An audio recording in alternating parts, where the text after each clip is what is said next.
Good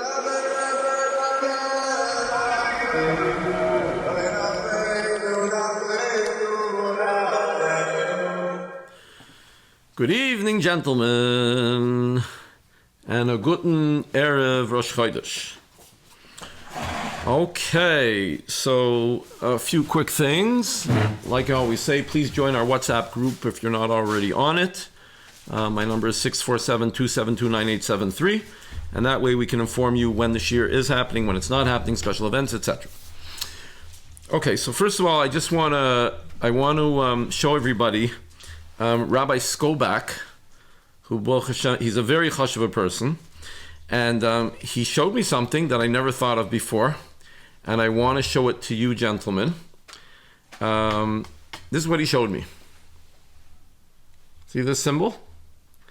What does that remind you of? What does that symbol remind you of? Rabbi Gisselson, anything to say? That's what we were saying, the cog going to the world. Exactly.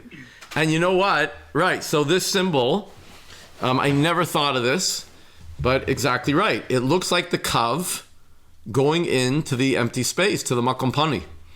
And what is this symbol of? This is the start, right? This is to turn something on?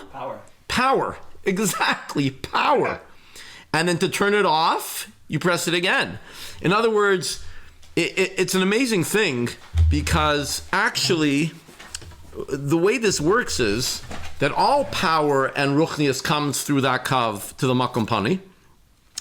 And if Hashem, for whatever reason, wants to increase that power or reduce that power for his own, as he understands is suited to the situation, then everything happens through the kav.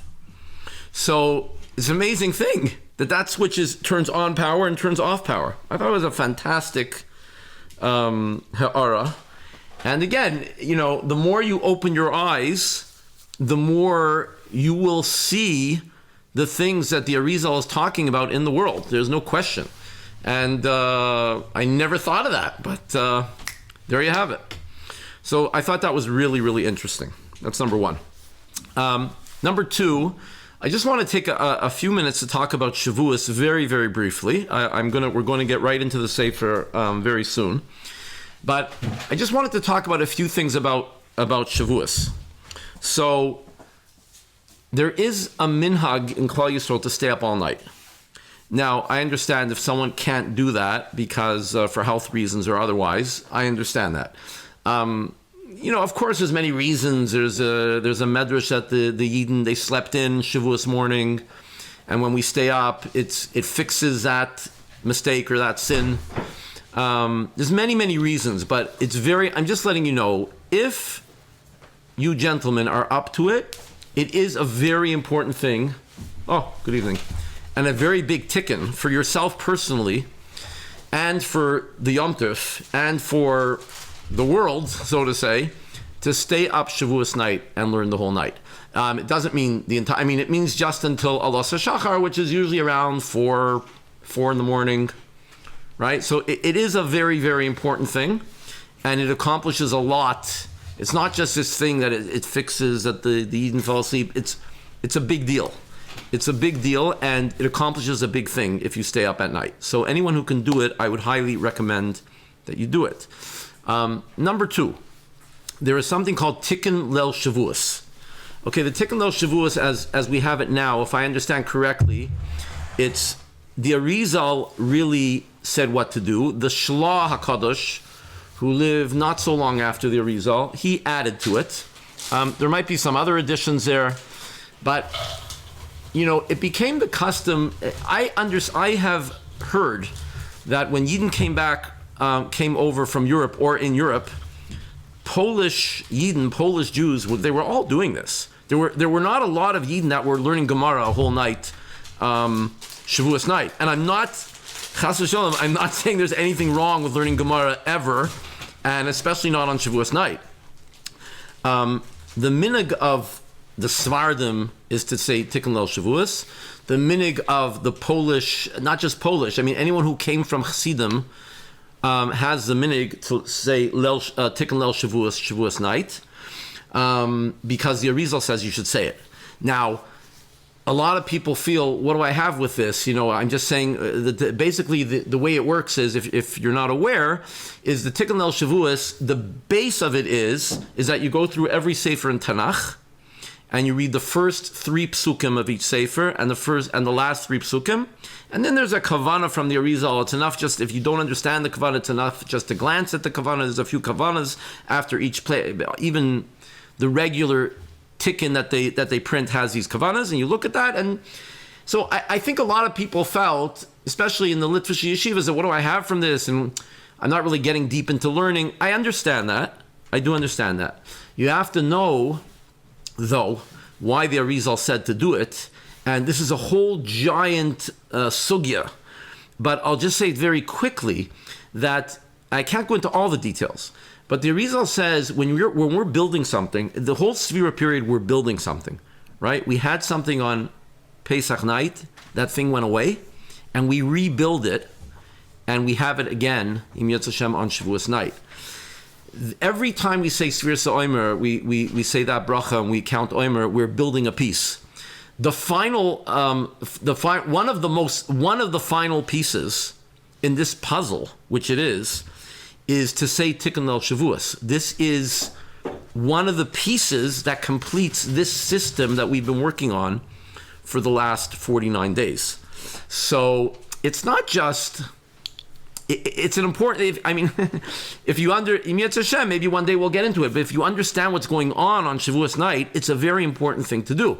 Now, no one says that after you finish that, you can't learn some Gemara or everything else. Now, a lot of people will say the Tikkun Leil Shavuos is so long, because then after you do this, then it's not just the 3 before, but the 3 after. But in our Tikkun Leil Shavuos, they have like the whole Matan Torah is there, and the whole Shiras Hayam is there. And there's all kinds of extra stuff. Rus, the whole Sefer Rus is there. There's all kinds of extra stuff that's there. And a lot of people feel, I can't make it the whole night anyway. I don't get to say, even if I try, I can't say it all. So why even try? So I have news for you. And I even heard, I can even say, Rabbi Ephraim Goldstein, who lives in Tzfas, who's a very, very big person in Kisvei Arizal, he does like to learn Gemara on Shavuos night. And so what he does is, he doesn't do exactly this whole procedure that it says in the Tikkun Leil Shavuos. He simply does the places. He goes through every one of the, good evening. He goes through every one of the 24 Svarim of Tanakh, does the first 3 psukim, the last three psukim, looks at the kavanah, and it doesn't take that. If you do it that way, you can do the whole thing in about an hour. An hour, maybe a little bit more, maybe a little bit more than an hour. So you can do the Tikkun Leil Shavuos in an hour, and then after that you can go to a shir, you can learn Gemara, you can learn Tanakh, you can learn whatever you want. You can learn halacha. So I would, if you're up to it, I would highly, highly recommend it. There's all kinds of mystical things with this that it actually says, according to the Arizal. Again, I'm just going to mention these things. We can't have an understanding of it because we can't go into it now. But there's a whole union that's happening between Kudsha Brichu and the Shechina Kaviyachol that night. And when every time you do one of these, you say these 3 psukim before and after of these 24 Svarim of Tanakh, you're actually adorning the Shechina with jewelry Kaviyachol. And then, there's the third thing I'm going to tell you, is that it's very important, if you can do it, that right before Alois HaShachar, which is around 4 in the morning, they say about 20 minutes, between a half hour and 20 minutes, to be in the water, under the water, in the mikveh, and you're actually escorting the Shechina into the mikveh with you've adorned her with jewelry, and she's ready to join with Kudsha Brichu that night, and you're accompanying the Kala, the Shechina into the mikveh. It's amazing stuff. And the Rizal says you should do it. And this is also a piece of this puzzle that we're building in the 49 days of Shviras Omer. So again, if you can stay up a whole night, that's number 1. Number 2, if you can say Tikkun Leil Shavuos, that's number 2. If you can get into a mikveh and be under the water, half hour, 20 minutes before Alos HaShachar, which is around 4. Didn't look at the time. It's 4:10, something like that. You have to look. Amazing thing to do, and that's what the Arizal wanted us all to do. And then this is very important. The last piece of the puzzle, or almost the last piece of the puzzle, is the kedusha of Keser on Shavuos morning. And again, so I'll say another thing. Once you're up, yes, you could. There are some places that feel that they can't daven properly after they've been up a whole night. They go to sleep for a few hours. They come and daven. I understand that. There are a lot of places that do that. The real minhag of the Arizal is that you daven Shavuos morning Alos HaShachar. You daven with Alos, and either way, when you come to the Kedusha of Keser, and you come to the words, some people say Pamayim B'Ahava Shema Oimrim, some people say V'Oimrim Pamayim B'Ahava, and you say that pasuk Shema Yisrael Hashem Elokeinu Hashem Echad, that is the big yichud, and that is when Kutchabrichu and the Chein are coming together. It's amazing, fantastic things going on. And as a matter of fact, in our davening, there's only 2 times that we reach that high level in the year. One of them is this night on Shavuos, it's this morning of Shavuos by the Kedusha of Keser. And the other time is Ne'ilah of Yom Kippur.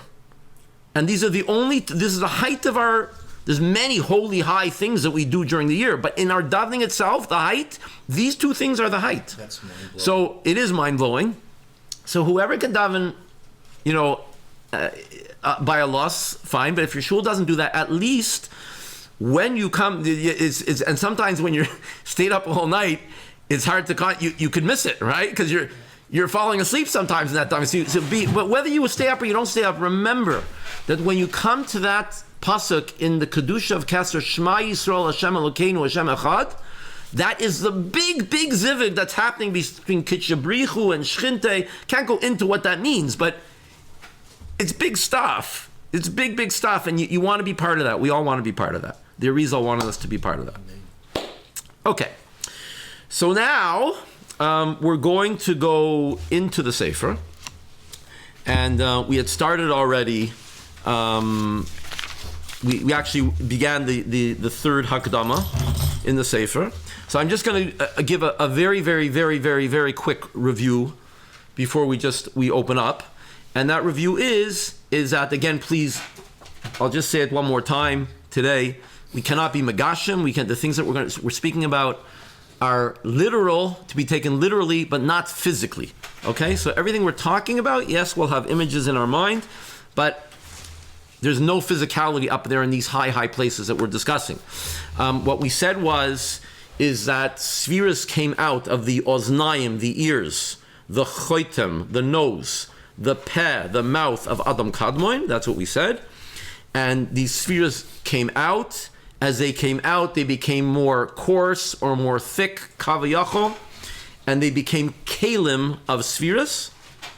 And then what's going to happen is that there's going to be new shviras coming out of the eyes, kavayachol, the einaim of Adam Kadmoin, and these are going to be more ruchnius than the hakeylim that came out. So these are going to be the oiris, the lights that are going to fill the hakeylim. And what ends up happening, I drew a diagram last time that the hakeylim looked like this. There's a segel on top, but then the rest were in a line. And as a matter of fact, I'll show you a different diagram that they have in our Sefer. If everybody wants to open up to... bear with me, gentlemen.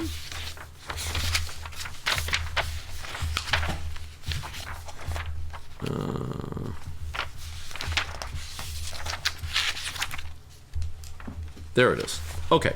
If you go to page Mem, and I'll show you where, on this little square down here, okay, you see that down there? That little square.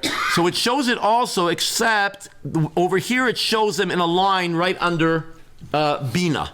Okay, so it's a little bit different than my diagram. And I've seen diagrams that show it that way. I've seen diagrams that show it the way I showed it, that it's in the center, like this.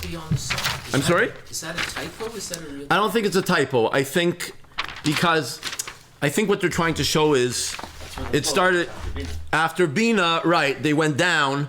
So it could be that's the more accurate way. I've seen it drawn both ways. Oh, it's So kind of weird. It kind of looks like Yoshka. Looks like a cross. You know well, what I mean? it doesn't mean that. That's not the intention. Anyways, and what happened? We're gonna talk about what happened, but I'll just say it outside first, and then we're gonna go inside. So what happened was that the Oiris came out, and they went into Keser and into Chachma and Bina, and that was okay, and it was okay for two reasons. Because number one, these three are actually bigger. I didn't draw them that way. I should have maybe. These three hakeylim are bigger than the other seven. And number three, because they're in this array of like a segel, they kind of help each other. And they help bear the weight. And so because of these two things, every one of these accepted its own or. So the or of Keser went into Keser, and the or of Chesed went to, the or of Chachma went into Chachma, and the or of Bina went into Bina. But then all the other oiros ended up here by Chesed, and that's where the problem happened. Do you want to ask something? Yeah, if you don't want to answer it, that's fine. But what does it mean that they support each other? Like, are they? Is there actually something that like something is shared at different times? It seems like it's a good question. It seems like because they're positioned in this way, they're like, in other words, they're bearing a weight better. They're able to. But still, everything goes first into Keser. Correct, but it seems like there's still some, because they're in that array. There's still some kind of support. That's what it seems like. But it's a good question. I know what it is. Okay. It's a good question. It's a good question. That's how it was explained to me. But when you think about it more, it does need more explanation.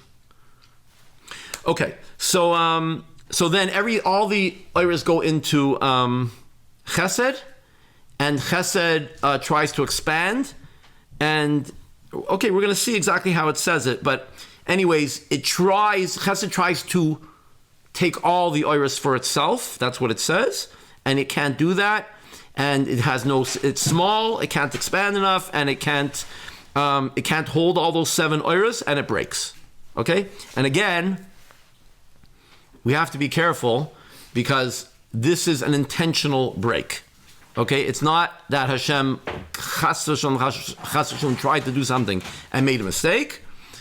It was an intentional break. It had to break, and we discussed that a little bit last time, that we are brought into a broken world, so to say, and we're expected to fix it, just like we're born without a bris milah and we have to get a bris milah.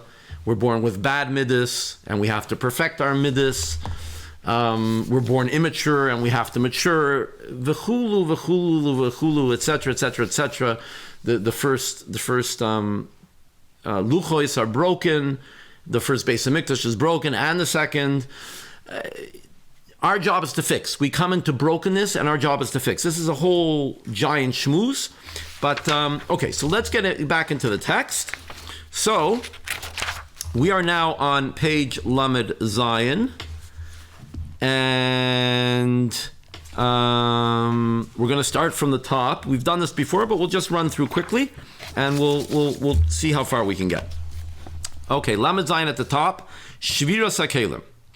Berishoina, in the beginning, kasher nivru hakeylim, when the kelim were created, shehema eser shviras, which are the 10 shviras. Nichnesu kol ha'oiros lesoich hakli harishon. All the oiros went into the first kli. Now, he does not mean the top 3 that did not break. He means this one. He means chesed. Okay? So all the oiros went into the first kli of chesed. Ve'rotza hakli lahachzik le'atzmoi Gam es ha'oiros ha'tachtoinim she'enam shayachim lechelkoi. This first kli, this first vessel of chesed, wanted to accept all 7 oiros that were not coming to him, because he's only really supposed to get 1. But he tried to accept 7. We're going to explain to what this means. He tried. Because he was only prepared to get only the oiros that were for him, the oiros of chesed.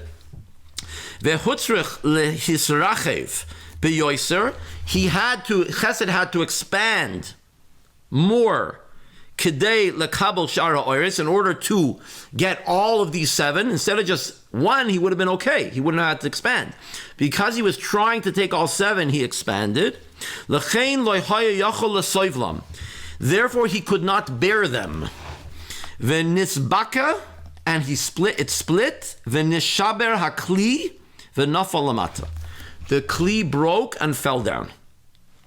Ishe'ar ha'oiros yardu le'akli shetachtav. So when that happened, so what happens? This broke. All the other oiros, the 6 other oiros, went into the next one down, which is going to be gevura. Okay. Chutz min ha'or hashayach lekli harishon be'atzmai shelo yared lamata rak chazer lamala lemekoiroi. So all 7. Chesed tried, the kli of Chesed tried to accept all 7. It cracked, it broke. The Chesed, the part of Chesed itself went up and went back into Adam Kadmoi, into its source. The other 6 moved down into the next sphere, which is Gvura. Yeah. V'chein chazer v'nishna hadavar hazeh b'kli hasheni. And then the same thing happened in the second kli. So in the second kli, the same thing happened. 6 oiros were here, and really it could only bear to have 1. Could not expand enough, could not hold it. Shegam hu ratza lahachsi kol ha'oiros shetachtav. He also wanted, Gvura also wanted to get all the oiros into his jurisdiction. He did not have the power to hold them. V'nishbar, and he broke. It broke. V'chein b'shar hakeylim, and also all the rest of them. So that this will continue to happen all the way down until Malchus. V'chol shvira naser rak im hazayin kelim hatachtoinim. Now, this break only happened in these bottom 7, okay? Not the top 3. Aval hagimel kelim ha'elyonim loy nishtabru. The top 3 kelim did not break. Rak hechziku v'savlu es kol ha'oiros.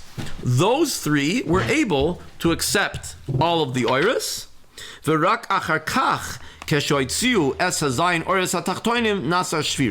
so they were able to accept the 10, those top 3, and then when they let go of the bottom 7, that's when the shvira happened. Achein, therefore, gam begimel kelim halyoinim hayaksas gam. This is very interesting. There was a small amount of damage that did happen to the top 3 kelim. Now, why? So he's going to explain. Lefi she'al yedei hashvira nimna mehem lemalois tafkidam. Because the bottom 7 broke, the top 3 cannot serve their purpose anymore. Why? La'ashbia le'azayin kelim atachtoinim. The purpose of the top, the purpose of the whole system is everything on top is mashpia, gives life to what's on the bottom. Right. So now you have these 3 on top, they want to give, there's nothing to give to because the other 7 have broken. So there's no receiver for the good that they're trying to give. Al derech mashal, he says an amazing parable. Leisha minekas, a woman who is nursing. Okay, she's nursing a child. She'im chala bena, if the child becomes sick, Ve'ena yechola lehanikoi, and she cannot feed the child. Yesh la yisurim me'achalav shenishar b'kirba. She has tremendous pain from the milk that she has stored up in her that she cannot give out. This is a mushal, but it's not just a mushal. Usually with these mashalim, it means that the reason that a woman does feel this way if she cannot give out her milk is because of what happened up there in the shvira. That's usually how these things work. Hey, Rabbi. Yes. It reminds me of, like the Torah is likened to milk. It's same with the nefesh. Nefesh wants to study Torah. But it's like very good. Your body is like not fighting against that. Yeah, it's a good point. Good point. Very good. V'chein haya behagimel rishonos ktsas pagam keshenishberu hatachtonim. So the fact that they wanted to give the top three and they couldn't give, this is also some kind of it's not a break, but there's some lack now in the top three as well. There's no relationship. There's no relationship, right? They want to give and there's no one to take. Exactly. Shelo yachli lemalois tafkidam. Listen to how he says it. They could not fulfill their purpose. That's a problem. If a person has a purpose and he wants to give something, there's no one to take. That it's a problem for the giver also. It's right. He has to be a giver and a taker. So shelo yachlu lemalois tafkidam lashpia latachtonim. They were not able to fulfill their tafkid, their goal, lashpia latachtonim, to be mashpia down to the seven underneath. Shebavur ze nivru, because that's why they were created. The three on top. That's how the whole system is created. That everything on top has a job or a goal to be mashpia on what's below. That's how the whole system is created. It starts from the very top. Hashem himself wants to give goodness. That's why he created the world. He wants to do good with us. So he's always trying to give to us, and we are the receivers. But all the way down, there's so many levels of giving, receiving, all the way down. Okay, now I want to say now a very interesting thing. Now, what does this mean that you have here a shvira that says, I know the shvira, it's as if the shvira is alive, has intelligence, is doing something separate on its own? Like, what does that mean exactly?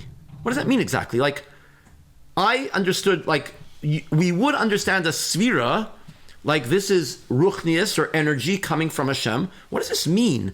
That the shvira tried to grab, it was only supposed to grab one, but it wanted all of them, so it tried to grab seven. What does this mean?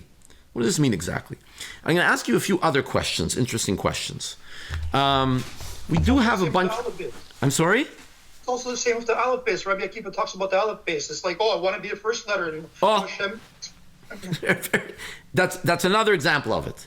I'm going to give you a few very obvious examples, but that's another example. That example is obvious also. We have a medrash that when Hashem created the sun and the moon, right? So the moon pipes up and says, "Ein shtei malachim mishtamshim bekeser echad." Two kings cannot wear one crown. He says to Hashem, he has a taina to Hashem. How come me and the sun share the same crown? It's impossible. And at that time, it says in the Medrash, they were both giant lights. They were both equal. So Hashem said, you're the one who complained. You're going to make yourself smaller. That's what Hashem says. What's going on over here? The sun talks. The moon talks. I'm going to ask you another question. We have an amazing Medrash by Yaakov Avinu, that Yaakov Avinu goes and he lies down and he puts stones around his head. And it says, and Rashi quotes the Medrash. Usually when Rashi says something, by the way, very rarely is Rashi saying his own Torah. Rashi is most often quoting Gemaras, quoting Midrashim, but Rashi was such a genius that he always knew what to quote to say the pshat. But anyways, Rashi quotes a Medrash that the rocks, they were all jealous of each other. And one rock said, Alai aniach tzadik roishoy. The tzaddik should put his head on me. And the other rock said, no, Alai aniach tzadik roishoy. The tzaddik should put his head on me. And then it says there was a nest and they all came together. It was one big rock. What's going on over here? Rocks talk? A rock talks? The tzaddik should put his head on me. I'll ask you another question. By Kiddush, we have a halacha that the normal seder is we first make a bracha on bread, the challah, and then the second choice, the second bracha, second level is wine. If you have in front of you challah and wine, you're required to wash on the challah and eat it, and then drink the wine. But Shabbos, we have it reversed. Okay, for whatever reason, it's reversed on Shabbos. What do? We cover the challah. The challah should not get embarrassed. What's going on? A challah gets embarrassed? What is this? What are we talking about? So I'll tell you that the pshat is like this. That I said before in previous shiurim that the shviras, there are so many different aspects to what the shviras are. Many, many aspects. Everything is a shviras. Everything. History can be expressed in the shviras. I can't even go into this now. The theory of music, mathematics. You have no idea the whole world, when you get Im Yirtzeh Hashem deeper into this limud, you're going to see the shviras are everything. Everything and everywhere. But one thing I can tell you, every single thing has 10 shviras. Okay, this table has 10 shviras. This house has 10 shviras. We personally have 10 shviras. Every individual part of our body has 10 shviras. The chair has 10 shviras. Every speck of dust has 10 spheres. Now, each sphere has a name, and we're going to go through the names. But one thing I can tell you is the top 3 spheres is called Chachma, Bina, and Das. This is the mental process. This is a process of thinking. This means to say, there's a big chiddush, what we're going to say. But I've discussed it with a few big people, and they all told me that this makes sense. That on some level, every single thing has some intelligence on some level, because every single thing has 10 spheres. And we can talk about every single thing is going to have a chesed, everything is going to have a gevura, everything is going to have a yasad. But one thing's for sure, chesed, chachma, bina, v'das is the thinking process. Just to give you an example, what they say is like this. Chachma, if you ever read a comic book and the guy, I have an idea, and you see that light bulb, that's called chachma. The chachma is the light bulb. The one, what'd you say? Light bulb moment. Light bulb moment. That's chachma, okay? Bina is now, so it's like this. I'm going to build a house. Got a great idea. Bina is the development of that idea. Where do I build this house? Well, I gotta buy land. How do I build this house? I gotta hire an architect. I have to hire a builder. I'm gonna need plumbing. I'm gonna need electricity. I'm gonna need doors. I'm gonna need drywall. I'm gonna need pot lights. That's called bina. So chachma is I'm gonna build a house. That idea. Bina is the development of that idea. How exactly am I building that house? That's bina. Das is this is it. Das is you figured it out and you do it. That's das. This is the thinking it's not process. Thinking. It's the process to the doing. So good. So it could be you can view das as I got it just in the mind. Could be also das is you start to implement it or you complete it. That's a good question. But das is the third. The thought is complete. You got it. So in according to what we're saying now, that in every rock there is some chachma, bina, and das, and intelligence, and some kind of thinking. Now, I'm not saying that thinking process is necessarily going to be how human beings think. I don't know. Maybe yes. I don't know. But this, the chayra is the pshat on how the rocks can have thoughts and talk, whatever that means. And how the sun and the moon talked, and how you said the aleph base had a discussion, and we're embarrassing the bread. Because if you have thoughts, you have feelings. And if you have feelings, you're being embarrassed. And this is the chayra what it means. So when we say that the Sphira wanted to do this thing, yes, it seems that every single thing in existence, because every single thing, even every speck of dust, every air molecule has 10 shviras, it would seem that every single thing has some kind of a thought process. It would seem that way. Yes. To clarify, every single thing does not have self-awareness. However, there's a natural progression from something starting, becoming more complex, and then moving into the next thing. Then your idea really holds and is observable. Mm-hmm. But it's not awareness. Awareness is self-awareness is something completely different. Oh, could be. Okay. Awareness is a little tricky, though. It could be a bad thing, because it could be like, oh, I'm separate. It's like, oh, I'm distinct from you, but really it's all united. It's all one. It kind of creates separation, I think, self-awareness. But I understand what you're saying. Did you hear what I'm saying? Yeah, I hear you. I also want. It's a good point. I don't have an opinion on this. To be honest, I hear what Chaim is saying. I hear what you're saying. Anyway. What was it? Oh, now I want to say another interesting thing, that this is also kind of related to this, that they've done these experiments. I don't know if you've heard of it. Probably you have heard. But did you ever hear of this plant experiment? That they'll take two sets of plants, right? And the plants, let's say on the right, you're constantly saying, oh, I love you. You look so beautiful today. Good morning. Some people play music for the plants, they talk to the plants, they compliment the plants. You look so nice today, you're shining, you're growing, you're there. And then the other end of the experiment is the plants on the left. I hate your guts, you're disgusting. Why are you here? Just die. I mean, I hate to talk like this, but they did it. This is a famous experiment, and they found that the plants that you talk nicely to and give encouragement, they grow beautifully, and the other plants die. It's an unbelievable thing. What does that mean? A plant has intelligence? The answer is that every single thing has 10 shviras. And if you have 10 shviras, you have chachma bina v'das.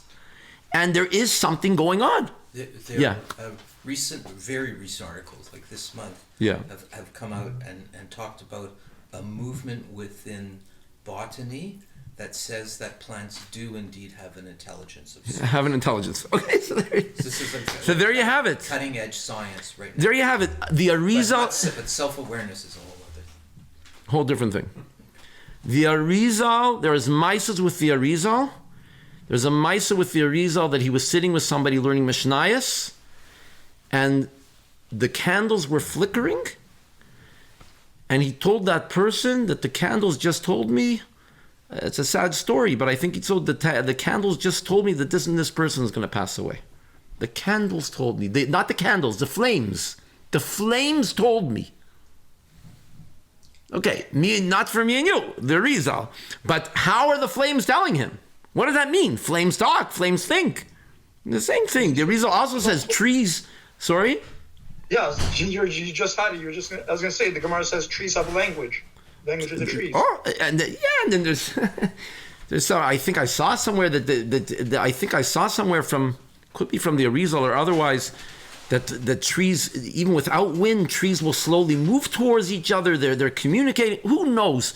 I'm just telling you, this is my understanding of how this works.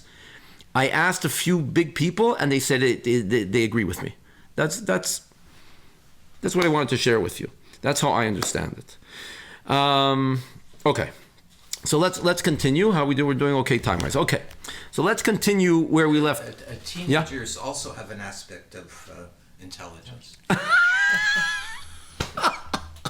It's debatable. It's debatable. Okay, whoever has teenagers at home know exactly what we are talking about. Okay. Okay, gentlemen, back to the Sefer. So we're on Mem and we're halfway down. Ubeshas hashvira nasu gimel devarim. When the shvira happened, 3 things happened. Aleph, the first. Hakeylim nishberu v'naflu lamata. The kelim broke and they fell down. Base. Ha'oirois yatsu mina kelim va'alu bechazara lamala. The oiros went out of the kalim and they went up because we have a rule, or it doesn't fall. Even though the kalim are also ore, but the kalim are ore that has already been coarsened, as Rabbi Giselson said, or thickened, or whatever that means. So but oiros don't fall, don't die. So oiros go back up. Hi, how are you? Oiros go back up into their source, back into Adam Kadmoin. That's the second thing that happened. The third thing that happened, and this is where it gets very interesting, and we mentioned it last time. Rapach nitzoitzin min ha'oiros loy alu lamala. Even though the oiros went back up and they went back into Adam Kadmoin, but we have 288 sparks called nitzoitzes, and they did not go back. Rapach nitzoitzin, he says here, min ha'oiros loy alu lamala, did not go back up, rather naflu b'yachad im hakeylim kemoy shenevara. They fell down with the kalim. Now, what does that mean? So I said last time, it's as if you said, and forgive me for the mushal, but if you had a glass kli or keli full of ketchup and it broke, yes, a lot of the ketchup would fall out, but some of the ketchup will stay onto the broken. Doesn't lose all the. Right. They don't break clean. Right. There's still some ketchup on them. Right. So, and the reason for that is the ketchup is the ore. The ketchup is the ore over here. Yes, the ketchup is the ore, So especially if it's Heinz. It's schlepped down with the. Yes, correct. So first of all, the reason for it is that these pieces that fall are very important pieces. Okay, the ore, the rapach netzoitzin, the 288 sparks that come down with these broken parts of the kalim, that is what gives them chiyus. That these broken parts would totally die, would totally self-destruct, but they don't, because there's this life force called the 288 sparks that keeps them alive. Now, why is this significant? So I said last time, when this break happened, so these pieces, kavayochol, you have to try to imagine it, the pieces fell, okay? The pieces fell from the highest place, from Adam Kadmoin. They fell, the highest elements of these pieces fell and created a world called Atzilus, the first world down. Then the more coarser pieces fell and created the next world down called Bria. The more coarser pieces fell and created Yetzirah, and the more coarser fell and created Asiya, and that's our low world. Now, when they fell, they have these 288 sparks. Now, believe it or not, the entire reason for our whole Torah and mitzvahs is a way to elevate these 288 sparks. Of course, when you do Torah, you're becoming a holier person. Of course, you're working on your midas. Of course, you're doing nice things to people. You're honoring your parents. Of course, you can't take the simple pshat away. The simple pshat is the Torah makes us into holy people just because of the mitzvahs that we're doing. But there's a much higher purpose of doing the mitzvahs. And that is, every time we do a mitzvah, we take one of these sparks and elevate it. Now, you say there's only 288, so it should have been done a long time ago. The problem is that these sparks, every one of these sparks of these two became billions of fragments. Okay? So when you daven shachris every morning, every one of us in Klal Yisrael, we have certain sparks. That's my job, Yecheskel Zions, has to bring up certain sparks. Tonight, when I daven Maariv, let's say, I davened already, but tomorrow when I'm going to daven Shachris, Rosh Chodesh, there are certain sparks that are shaykh to my neshama, that have a connection to my neshama, and I'm going to raise up those sparks by davening Shachris. And every single person has their own sparks that are shaykh, that belong to their neshama, that have a root in their neshama, and it's their goal. And if we have someone in Klal Yisrael that's not davening Shachris, we got a problem. Because that person's chelik of the sparks are not being elevated. And it's a problem. And it's the same problem if he's not putting on tefillin and he's not keeping Shabbos. It's a problem. And okay, so Hashem will deal with that problem. But ultimately, the mitzvah, Torah mitzvahs were given to us to find these sparks and elevate these sparks. A lot of times we have stories of people that ended up in very, very far-flung places in this forest or in this country, and the person went and he ate something, he made a bracha, or he davened in that place, and according to Hashkafa, the reason that he had to go and daven shachris and put on tefillin in that forest was because there was some kind of a spark in that place, and by davening in that place, he caught that spark, he redeemed that spark. Reloaded. Sorry? Reloaded. Right. So that is the theory. Very, very quickly, we're going to speak more in depth about it. But that is the theory of what these rapach netzoitzen are, these 288 sparks. And this concept of 288 sparks, and of course shviras hakeylim, you're going to see this all the time in the Arizal, but in Chassidish Sfarim as well. Are we allowed to ask questions? Yeah, you could. Yes. I'm noticing that Rapach is very close to Ramach. Is there a connection? Oh, this is a very good question. Ramach and Rapach, yeah. 40. So it's 40 off. 40. I'm sure it makes sense that there is, but I couldn't tell you what it is. I don't know. But it makes sense. Sounds good. Okay, let's keep going. We're almost at the bottom on page Mem. Dehine kasher ha'oiros yatsu min hakeylim va'alu lamala. When the oiros went out of the kelim and went up, the hakeylim naflu lamata v'nishperu. Oh, he's saying it here clearly now. And the kelim fell down and broke. Nasa mehem oilamois nifradim.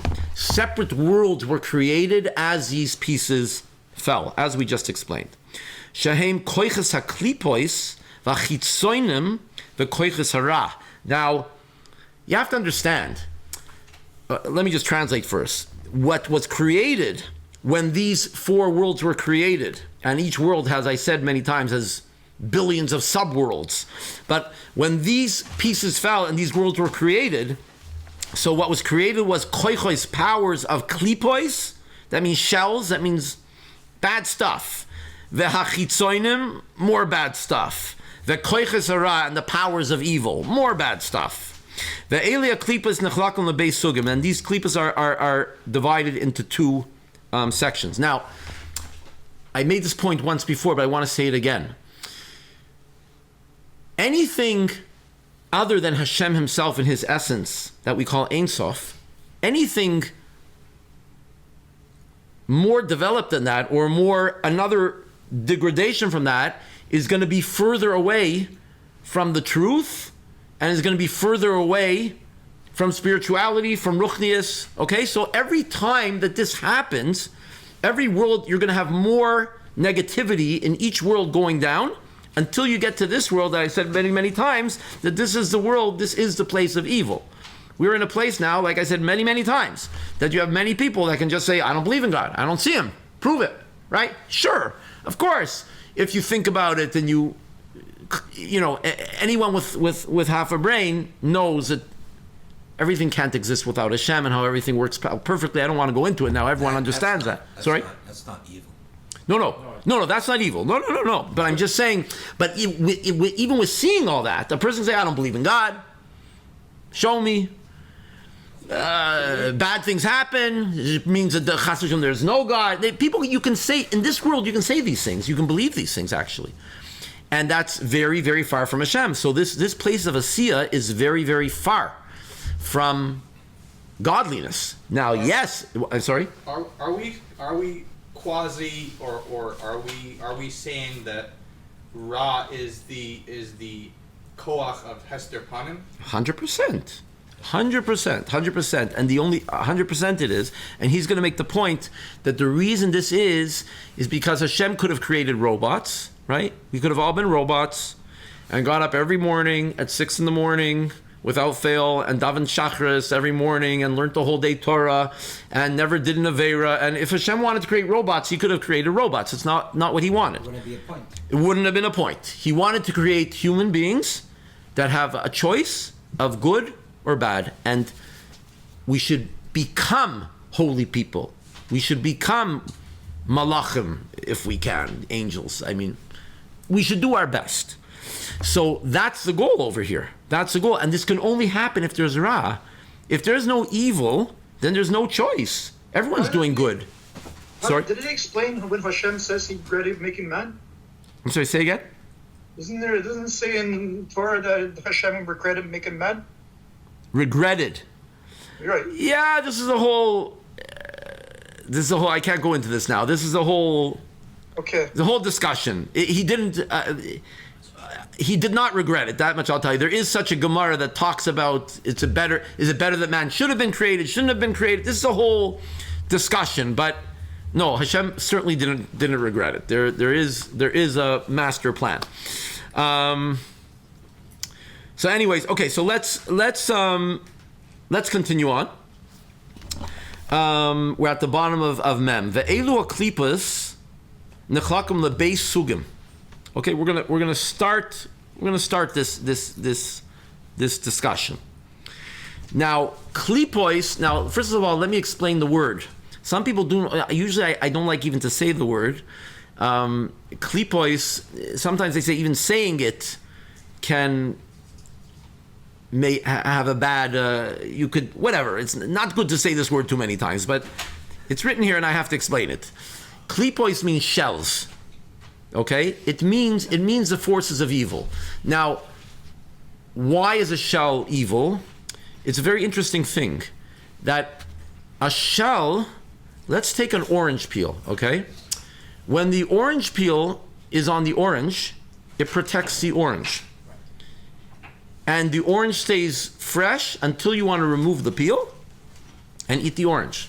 So when the peel is attached to the fruit, everything's good, okay? But as soon as you take off the peel, let's say, okay, some people actually eat orange peels, but let's say something else like a coconut shell, okay?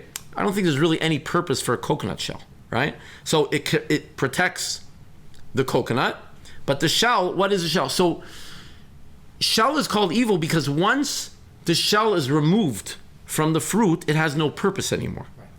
So the shell itself, when it's working with the good, it's fine. But when the shell is a separate entity, that is called evil, and that's why we call it the klipas. That's where this comes from. So that's a word that you're going to see a lot in the Arizal and in Chassidus Yisrael. Klipas means shells. It means bad thing. It means what's stopping you from getting to the good. Okay, and the purpose of a klipa has a purpose. In other words, the purpose is to remove it and get to what you need to get to the good. But if the klipa cannot be removed, then you have a problem. Okay, or if it's removed and it's very interesting. Also, like it's also very interesting. Like as long as the banana peel's on the banana, it's nice, it's fresh, it's yellow. As soon as you peel it off, that shell starts to rot. It's very interesting because sorry. Also, chas v'shalom slip on it. Right. But no, it's very interesting. There's so many examples of this. It shows you that when the shell is connected to the food and protecting the food, everything's fine. As soon as you remove it and it has no purpose, it rots. That shows you something. That's the only purpose of this shell is to help us and to protect what we need. So, one example where shells are good is eggshells. You can use them in your garden. Okay, that's also interesting. Okay, I hear you. Okay, so he says there are two now from these klipois, these shells that were created. There are two categories. Hasug harishon, the first category. Nikra shalosh klipois hatumois. Now the Tanya, if anyone has learned the Tanya from the Alter Rebbe, the Baal HaTanya, the first Lubavitcher Rebbe, he's very much into this discussion, and he says, but this is really coming from the Arizal, that there are three klipois that are temeos. That means there are three very impure shells. Merumazim b'merkavas Yecheskel.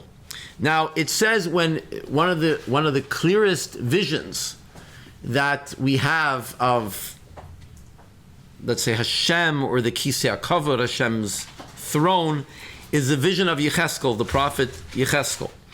And Yecheskel saw, it says in the psukim openly, it says he saw three things. He saw a ruach se'ara, he saw a stormy wind, he saw a anan gadol, a very big cloud, and a eish mislakachas, and a flashing fire.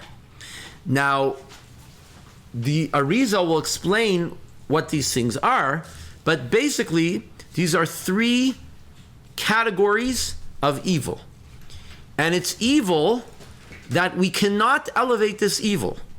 There's no elevation of this evil in this world, in this phase. For instance, a person cannot eat an insect. Okay? There's no way to do it. There's no way to eat an insect. It's one of these klipois atameos. It's in one of these three categories. You can't do it. Now, could it be when Mashiach comes, these things change? I'm not sure. This is a whole discussion. They're doing the grasshoppers. Oh, so grasshopper. All right. So there are right. So there is a certain insect that there is. The Sfardim have a Masorah on it that it is a certain kind of grasshopper that they say is kosher, but as a general rule, insects are not kosher. Okay. Animals such as a pig or a horse are not kosher, and an eel is not kosher. You can't. There's no way to fix this. There's no way to do that in this world, in this life, in this phase. There's no ticket on this. There's no way we can eat this. Okay, that's an example. Another example would be Chilul Shabbos. Okay, even though, okay, this is already getting. It's not called Chilul Shabbos. No, you're saying it's Pikuach Nefesh or something like this? Right, it's not called Chilul Shabbos. Yeah. Okay, well, I'm not going to open that up now. But anyway, certain things we can't do. Certain things we cannot do on Shabbos. That's also this is also part of these things that are these are klipas tameos that we cannot do. Certain relationships we cannot have. Right, personal relationships cannot have. They're not allowed. So these are called klipas tameos, and there's many things. Basically, anything that's totally usher in the Torah, totally usher. Okay, these are called the Gimel Klipos Tameos. Shehem Bechinas Ra Gomer. This is total evil. Someone mentioned some comment in the chat. They're asking. I don't know if you see the chat in the Zoom. Someone asked a question about the insects. Can you see the chat in the Zoom? I didn't see, but I'm not so Zoom oriented. Now we're going to see. But you can feed the insects to a kosher animal and eat it, elevating it this way. Very, very interesting. That's a very, very, very, very good point. Who's saying that? David Zinman, yes. So you could feed he says David's saying an amazing thing. This very interesting. It's a very, very interesting. So you're going to see that sometimes there are different ways that these things can get elevated. But he just said an amazing thing. So we cannot eat that insect. However, you could feed that insect to an animal. You could shech the animal could digest it. The insect would become part of the animal, so to say. And then you could shech the animal. You could shech that cow with a kosher shoichet, and then maybe such a tikkun is coming to that insect. That's a very interesting thing to think about. It's a very interesting. Thank you, David. That's a very, very, very interesting thought. I'll finish the paragraph because we're out of time. So he says these areas, Shehem Bechinas Ra Gomer, these three klipois are a bechina of Ra Gomer, total evil. Imehem Nimshach Koyach Hayetzer Hara. From these three areas of these klipois tameos, these shells, comes the power of the Yetzer Hara, the evil inclination, the chatoim and the sins, the taivas ha'isser, and the desire to do bad things, chas v'sholem. Ches vav is chas v'sholem. The elia klipois, and these klipois, I eshar letaknam legamre. We can never. Oh, here he says, we can never totally fix them ad bias hamashiach, until Mashiach comes. She'az, then a Kodesh Baruch Hu yaver es ruach hatuma min haaretz, and Hashem will take the ruach of tuma from the aretz, from the land. Now, what exactly that means? Does that mean at that time we can fix them, or does that mean at that time they just get vanquished? That's a good question. There's discussions about that. Okay, Rabbi Avram, you are doing your shiur tonight? Yeah, very good. Okay, gentlemen, I wish everybody should have a Chag Sameach, a Git Yom Tif, and please keep in mind those 4 things that we discussed. If you can do it, it's not all or nothing. Whatever you can do, if you can stay up, stay up. If you can do tikkun. And remember, you don't have to do the whole tikkun. You can do this first 3 and last 3 of the 24 svarim. That's all the Arizal asked you to do. Say that again. I said you missed it before. I'll quickly say it. I said there's a big tikkun from the Shlah. Right, and it takes a long time, it takes many hours. Right. But the Arizal didn't add, the Shlah adds in a lot of extra things like Maimed Har Sinai and Aseres HaDibras and the whole Sefer Rus. You don't have to actually, according to the Arizal, you don't have to do all those things. You just have to take the 4 Svarim of Tanakh and read the first 3 psukim, for instance, of Bereshis, and the last 3 psukim of Bereshis. First 3 psukim of Shmos, last 3 psukim of Shmos. The whole thing can take maybe an hour. And so if you feel that you can't stay up, or you can... not the parsha. You go through Tanakh. The whole Sefer. The whole Sefer. You don't... Right. They do it in... The Shlah has you do it on each parsha, but that's not what the Arizal said you have to do. Yeah. There's only 24 Svarim in Tanakh. The Arizal said that every Sefer in Tanakh, 24, do the first 3 and the last 3. So you can do it. If you do that, you did what the Arizal said. Psukim, yeah. You can still do that and still join the all-night Likutei Chabura. And the all-night what? Likutei Moran Chabura. There you go. And you can. And if you like learning Gemara, you can do both. If you enjoy Gemara, sorry. If you stay up all night, you still say Birkas Shachar? Well, this is a halachic question. So the answer is yes. The answer is Birkas Shachar. Yes. I forget every year. I forget how this works. This you have to ask your local rabbi. You can basically say everything except about 2 brachas. And then you usually hear it from someone else who did sleep. But this you should ask your local rabbi. So again, if you can stay up, stay up. If you can say the whole tikkun good, if you can just say the 24 svarim, say it.